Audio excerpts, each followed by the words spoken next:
Inilah suasana di desa Cibanjir. Yah, benar. Desanya memang dekat sekali dengan sungai yang mengalir dari pegunungan.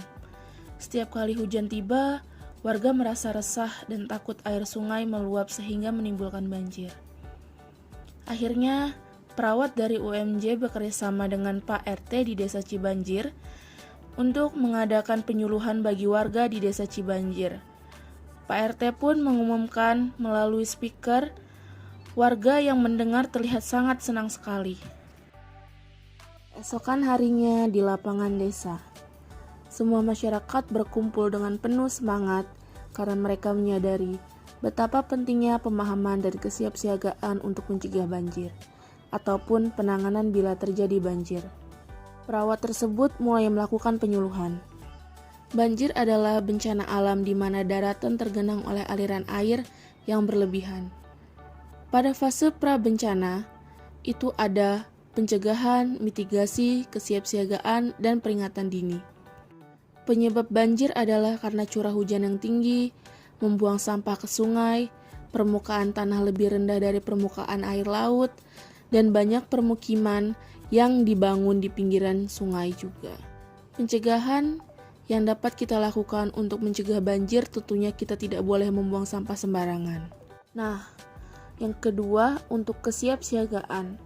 Hal-hal yang harus dilakukan yaitu pertama, kita harus mengetahui istilah-istilah peringatan bahaya banjir seperti siaga 1, 2, 3, 4. Ini biasanya akan diberitahukan oleh rekan-rekan BNPB, PMI, dan lain-lain.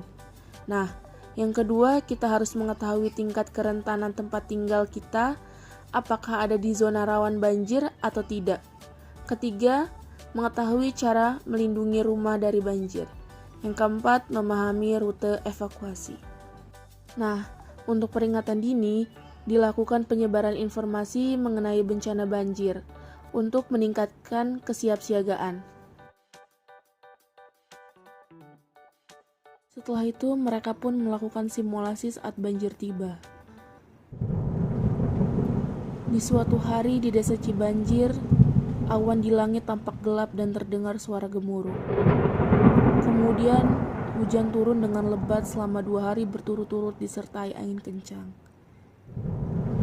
Air sungai terlihat penuh dan membawa material seperti sampah serta kayu-kayu kecil.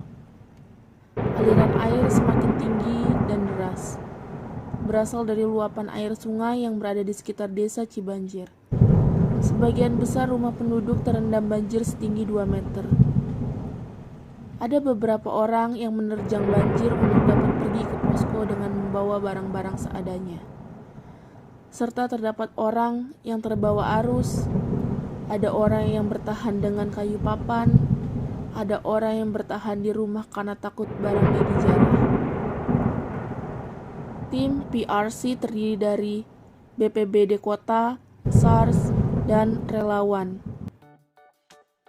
Di posko penampungan pengungsian terdapat posko induk penanggulangan bencana yang juga merupakan pusat komando tim yang bertugas, terdapat rumah sakit lapangan, posko keamanan dan dapur umum, serta logistik. Dan ada beberapa shelter pengungsian, WC umum, dan lapangan titik kumpul, serta ruangan jenazah di belakang.